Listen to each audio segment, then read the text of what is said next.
நமஸ்காரம். உங்க கல்பனா ஸ்ரீகாந்த். இந்த ஏப்ரல் மாசம் மேஷராசி மற்றும் மேஷ லக்ன அன்பர்களுக்கு எப்படி இருக்கும் அப்படின்றது தான் இந்த பதிவுல நம்ம துல்லியமா பார்க்க போறோம்.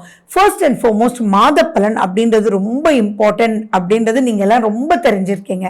ஏன்னா இந்த மாசம் எதெல்லாம் நம்ம செய்யக்கூடாது, எதை செஞ்சா சூப்பரா அனுபவிக்கலாம் அப்படின்றத புரிஞ்சு நீங்க ப்ரொசீட் பண்ணும்போது கிளியர் கட்டா போகுதுன்னு சொல்லி ரொம்ப பேர் எனக்கு ஃபோன் பண்ணி சொல்றீங்க, கமெண்ட் பண்றீங்க, அப்பாயின்மெண்ட் பார்க்கும்போது சொல்றீங்க. ரொம்ப ரொம்ப சந்தோஷமா இருக்கு. இதெல்லாம் தான் நீங்க எங்களுக்கு கொடுக்கக்கூடிய மிகப்பெரிய உற்சாகம். சரி, இந்த ஏப்ரல் மாசத்துல எப்படி இருக்கு அப்படின்றது தெளிவா நான் உங்களுக்கு சொல்றேன். நோட் பண்ணி வச்சுக்கோங்க. ஃபர்ஸ்ட் அண்ட் ஃபார்மோஸ்ட் நம்ம சேனலை இதுதான் ஃபர்ஸ்ட் டைம் பார்க்குறீங்கன்னா சப்ஸ்கிரைப் பண்ணிக்கோங்க, பெல் பட்டனை ப்ரெஸ் பண்ணுங்க, ஆல் என்ற ஆப்ஷனை சூஸ் பண்ணிக்கோங்க. எப்பயுமே ஃபர்ஸ்ட் பாயிண்ட் ஃபினான்ஸ் இல்லைங்களா?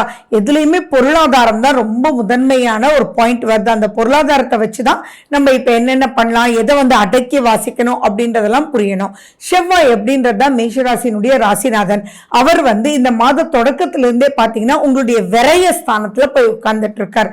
ஸோ அப்போ விரய ஸ்தானத்துல செவ்வாய் இருக்கார். அது மட்டும் இல்லாம அங்கேயே சனியும் சூரியனும் சேர்ந்திருக்கு. 10ஆம் தேதியே பாத்தீங்கன்னா புதனும் அங்க போய் சேர்ந்துடுறாரு.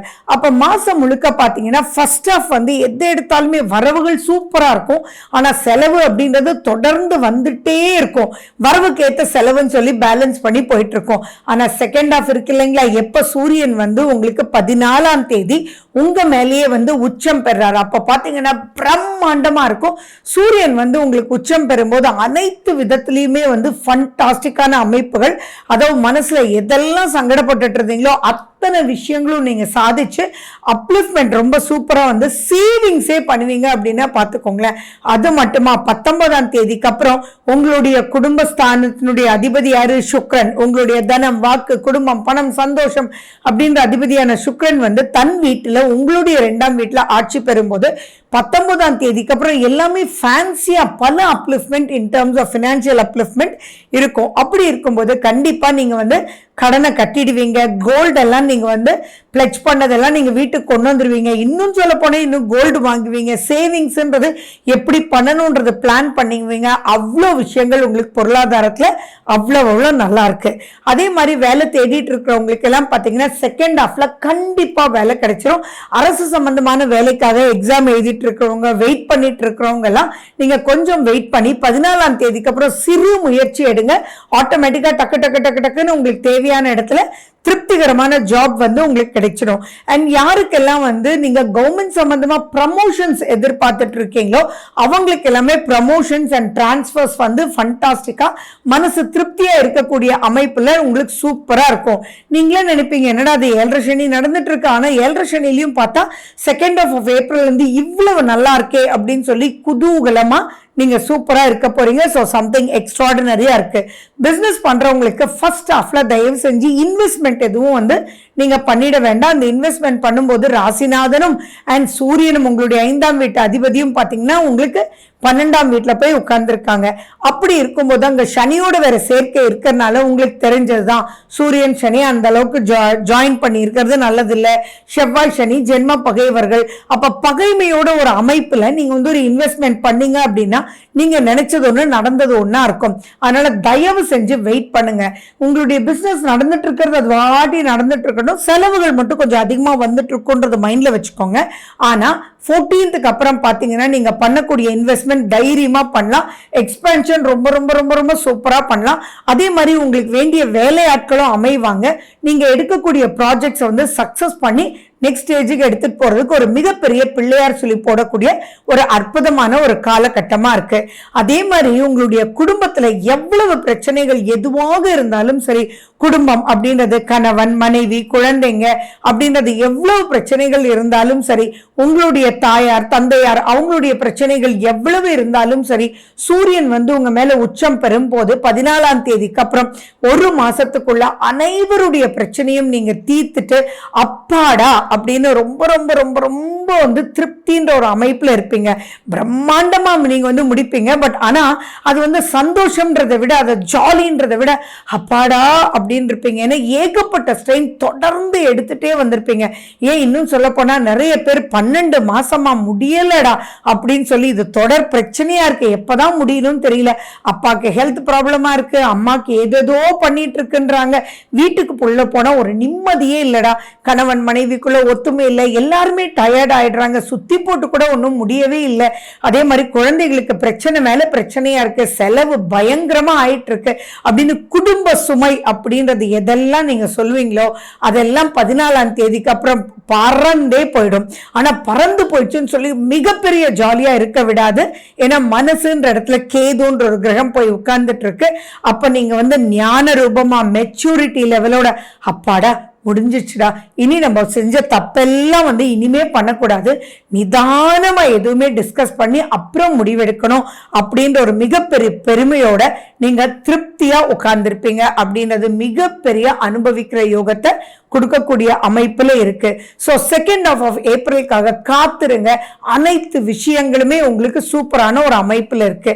திருமணம் அப்படின்னு வரும்போது உங்களுக்கு வந்து இந்த மாதம் முழுக்கவே ரொம்ப நல்லா இருக்கு. ஏன்னா உங்களுடைய 2ஆம் வீட்டு அதிபதி வந்து உங்களுடைய 7ஆம் வீட்டை பார்த்துட்டு இருக்கார்.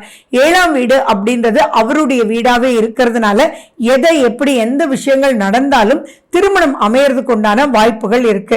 உங்களுக்கு 40 வயசு ஆச்சுன்னா கூட இப்ப 7.5 சனின்றதெல்லாம் கொஞ்சம் கூட மனசுல எடுத்துக்காம நீங்க இதுவரைக்கும் வந்த ஜாதகங்களை புரட்டி பார்த்து அவங்களுக்கு கால் பண்ணி பாருங்க. அப்போ ஆட்டோமேட்டிக்கா அங்க செட் ஆயிடும். அதே மாதிரி இப்ப திருமணம் நடக்கக்கூடியவங்களும் ஒருத்தருக்காக ஒருத்தர் வாழணும்ன்ற ஒரு அந்யோன்யத்தோட ப்ரொசீட் பண்ணக்கூடிய அமைப்பு. ஆனா இந்த இடத்துல ஒரு விஷயம் நான் முக்கியமா உங்களுக்கு சொல்லணும். 7.5 சனி நடந்துட்டு தான் இருக்கு. உங்களுடைய மனசு வந்து என்னமோ ஒரு கன்ஃபியூஷன்ல இருக்கிறத மட்டும் நீங்க கண்டிப்பா நீங்க வந்து உணரலாம். அதே மாதிரி எதை எடுத்தாலும் கருத்து வேறுபாடுகள் பல ரூபத்துல பலர்கிட்ட இருந்து வரும். சோ அதெல்லாம் பெருசுப்படுத்தாம எதுவாக இருந்தாலும் பிளஸ் அண்ட் மைனஸஸ் உண்டு. அக்செப்டன்ஸும் அதே மாதிரி சகிப்புத்தன்மையும் தான் லைஃப் அப்படின்றத புரிஞ்சு மட்டும் நீங்க ப்ரொசீட் பண்ணீங்கன்னா நெகட்டிவ் எல்லாம் கட் பண்ணிட்டு பாசிட்டிவ் எல்லாம் சூப்பரா நீங்க ஜெயிச்சு சூப்பரா இருக்க முடியும். அதே மாதிரி குழந்தை பிறக்கக்கூடிய அமைப்பு அப்படின்றது ஃபர்ஸ்ட் ஹாஃப்ல வந்து கொஞ்சம் வெயிட் பண்ணுங்க. செகண்ட் ஹாஃப்ல வந்து தாராளமா நீங்க ட்ரை பண்ணலாம். உங்களுடைய ட்ரீட்மெண்ட்ஸ் எல்லாமே பலித்தமாறதுக்கு நிறைய நிறைய நிறைய வாய்ப்புகள் செகண்ட் ஹாஃப்ல இருக்கு. உங்களுக்கும் உங்களுடைய குழந்தைங்களுக்கும் விடாம அப்பா சட்டு சட்டுன்னு பேசுறான், கோவப்படுறான், எது சொன்னாலும் உங்களுக்கு என்ன தெரியும்னு கேட்கிறான் அப்படின்னா நீங்க கவலையோட இருக்கக்கூடிய பெற்றோர்கள் வந்து நீங்க மேஷராசியா இருந்தா அது எல்லாமே பாத்தீங்கன்னா உங்களுக்கு சரியாயிடும் செகண்ட் ஹாஃப் ஆஃப் ஏப்ரல்ல. சோ அதுவும் கவலைப்பட வேண்டாம். அதே மாதிரி நீங்க செகண்ட் ஆஃப் ஏப்ரல்ல உங்க குழந்தைகளுக்கு சூப்பரான வழிகாட்டுதல் நீங்க ஏற்படுத்துவீங்க.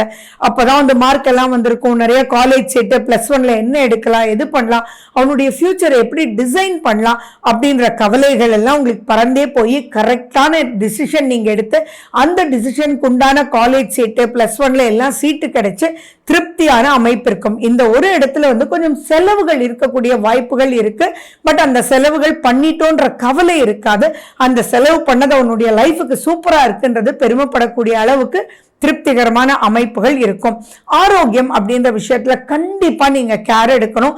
மேஷராசி மேஷலக்ன அன்பர்களே, எக்ஸசைஸ் அப்படின்றது ரொம்ப ரொம்ப ரொம்ப ரொம்ப இம்பார்ட்டன்ட். அதே மாதிரி காலு, பாதம், ஷோல்டர், வயிறு, டைஜஷன், கண்ணு, பல்லு, எக்ஸ்கிரீட்டரி ஆர்கன்ஸ் இதெல்லாம் நீங்க ரொம்ப கேர் எடுத்துக்கணும். அது மட்டும் இல்லாம உங்களுடைய சுய ஜாதகத்துல எந்தெந்த விஷயத்துல ஹெல்த் ப்ராப்ளம் இருக்கோ அதெல்லாம் ரொம்ப கேர் எடுக்கணும். பட் கண்டிப்பா எக்ஸசைஸ் பண்ணணும். அந்த எக்ஸசைஸ்ன்றது வாக்கிங்கா இருக்கலாம், அல்லது நீங்க ஜிம்மா இருக்கலாம், அல்லது ஏரோபிக்ஸா இருக்கலாம், யோகாவா இருக்கலாம், எதுவாக இருந்தாலும் கண்டிப்பா எக்ஸசைஸ் மட்டும் மிஸ் பண்ணிடாதீங்க.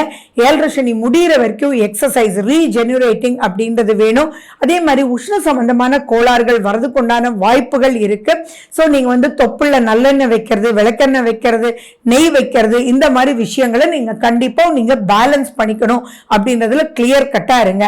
அண்ட் மேலும் பாத்தீங்கன்னா இந்த காலகட்டம் பல சூப்பரான அப்லிஃப்ட்மெண்ட் இருக்கிறதுனால யாருக்கெல்லாம் வீடு அமையலையோ கண்டிப்பா வீடு அமையும். அண்ட் யாராக இருந்தாலும் சரி 2ஆம் வீட்டுல சுக்கிரன் போகும்போது எப்போ உங்களுக்கு ஏப்ரல் 19ஆம் தேதிக்கு அப்புறம் பாத்தீங்கன்னா சொகுசான நிம்மதியான கம்ஃபர்டபிளான லைஃபுக்கு எடுத்துட்டு போகக்கூடிய அமைப்பு. அப்ப கம்ஃபர்டபிளான லைஃப் அப்படின்னா என்னங்க அப்படின்னா திருப்தியான வீடு, திருப்தியான என்விரான்மெண்ட், அதே மாதிரி திருப்தியான ஒரு வண்டி வாகனம். இதெல்லாம் நான் வந்து ட்ரெயின்ல போய் ரொம்ப கஷ்டப்பட்டுட்டு இருக்கேன், எனக்கு கும்பல்ல நெரிசலா இருக்கு, இதே வந்து கார் வாங்கிட்டு போனேன்னா நான் வந்து ரொம்ப டைம் சேவ் பண்ணலாம் அப்படின்றதெல்லாம் யாருடைய எண்ணங்கள் நிறைய இருக்கோ, நீங்க வந்து உங்களுடைய சுய ஜாதகத்த அளவுக்கு நீங்க புது வண்டியோ அல்லது பழைய வண்டியோ வாங்கி திருப்தியா ஜாலியா பாட்டு போட்டுட்டு எனக்கு பிடிச்ச பாட்டு போட்டு ஜாலியா போறேன்டா அப்படின்ற ஒரு அமைப்புக்கு உங்களை ஆட்டோமேட்டிக்கா கிரகங்கள் கூட்டிட்டு போகுது. ஸோ கொஞ்சம் கூட கவலைப்பட வேண்டிய அமைப்புகள் இல்லை. பட் ஸ்டில் ஒரு விஷயம், நீங்க எல்லாருமே ரொம்ப எச்சரிக்கையா இருக்கணும். செவ்வாய் அப்படின்ற ராசிநாதன் 12ல இருக்காரு. ஸோ 12ல இருக்கும்போது விரயம் ஏற்படும். அந்த விரயம் அப்படின்றது சுப விரயமா திருப்தியான அமைப்பா அப்படின்றது நீங்க அலசி ஆராய்ச்சி பண்ணி அதுக்கப்புறம் ப்ரொசீட் பண்ணீங்கன்னா எந்த விதமான பயம் பாதிப்புகளும் இல்லை. அண்ட் உங்களுடைய வின்னிங் சீக்ரெட் அப்படின்னு எடுத்துட்டோம்னா ரொம்ப ரொம்ப ரொம்ப பொறுமையா நீங்க இருந்து அனலைஸ் பண்ணி டிஸ்கஸ் பண்ணி அதுக்கப்புறம் ப்ரொசீட் பண்ணுங்க. ஏன்னா இப்ப 11ஆம் வீட்டுல ராகு இருக்கிறதுனால நிறைய ஸ்பீட் எடுக்கும். எப்போ அது ஓவரா ஸ்பீட் எடுக்குதோ அப்ப நம்ம ஈக்குவலண்டான பிரேக் இருக்கான்னு பார்த்துக்கணும். ஸோ அந்த பிரேக் வந்து எப்படி அப்ளை பண்ணும், எந்த இடத்துல காஷனா இருக்கணும்ன்றது மட்டும் நீங்க பார்த்துட்டு பொறுமைன்ற ஒரு டூலை வந்து நீங்க மெயின்டைன் பண்ணீங்கன்னா எல்லாமே உங்களுக்கு சூப்பரா சக்சஸ்ஃபுல்லா இருக்கும். பட் ரொம்ப ரொம்ப எச்சரிக்கையா இருக்க வேண்டியது உங்களுடைய சந்திராஷ்டம நாட்கள்ல கண்டிப்பா நீங்க எச்சரிக்கையா இருக்கணும் அப்படின்றத ஞாபகம் வச்சுக்கோங்க. 7.5 சனி நடந்துட்டு இருக்கு. மன சஞ்சலத்தை கொடுக்கக்கூடிய வகையில தான் கேது போய் உட்கார்ந்துட்டு இருக்கு. ஸோ உங்களுடைய சந்திராஷ்டம நாள்ல டிரைவிங்ல காஷன், குக்கிங்ல காஷன், எல்லா விஷயத்திலையும் காஷன் அப்படின்றது இருக்கணும். உங்களுடைய பேச்சிலையுமே ரொம்ப ரொம்ப காஷன் இருக்கணும். எப்ப சந்திராஷ்டமம் மேஷராசி மேஷலக்ன அன்பர்களுக்கு அப்படின்னா 5ஆம் தேதியிலிருந்து 8ஆம் தேதி வரைக்கும் உங்களுக்கு சந்திராஷ்டமம். அதனுடைய டைம் என்னன்றதெல்லாம் நான் தனியா உங்களுக்கு என்னுடைய ஷார்ட்ஸ்லயும் என்னுடைய ரீல்ஸ்லயும் போட்டுட்டே இருக்கேன். நீங்க அதுலயும் பார்த்து கரெக்டா நோட் பண்ணிட்டு அந்த காலகட்டத்தில் ஜிப் அப்படின்றத வச்சுட்டு யார்கிட்டயும் உங்களுடைய பக்கத்துல உங்களுடைய மேலதிகாரி உங்களுடைய குடும்பம் எந்த ஒரு இடத்துலயுமே கோபப்படாம நிதானத்தோட செயல்பட்டீங்கன்னா சூப்பரா இந்த சந்திராஷ்டமத்தை காலத்தையும் ஓவர் கம் பண்ணிடலாம். எப்பயுமே விநாயகரனுடைய அகவல் உங்களுக்கு ரொம்ப ரொம்ப ரொம்ப இம்பார்ட்டன்ட். 5ஆம் வீட்டுல கேது இருக்கு. சங்கடஹர சதுர்த்திக்கு நீங்க கோயிலுக்கு போங்க, அல்ல சங்கடஹர சதுர்த்தி தானம் நீங்க வந்து கண்டிப்பா பண்ணுங்க. அதே மாதிரி முருகனுக்கு இம்பார்ட்டன்ஸ் நீங்க கொடுக்க கொடுக்க கொடுக்க முருகனுடைய கோயிலுக்கு போயிட்டு வர ஆட்டோமேட்டிக்கா அப்லிஃப்ட்மெண்ட் பயங்கரமான ப்ரொடெக்ஷனும் கொடுத்து நெக்ஸ்ட் ஸ்டேஜ் ஆஃப் லைஃப்க்கு சூப்பரா போறதுக்கு இந்த ஏப்ரல் மாசம் அவ்வளவு அனுகூலமா இருக்கு. So something really good. Wish you good luck. வாழ்க வளமுடன். நன்றி, வணக்கம்.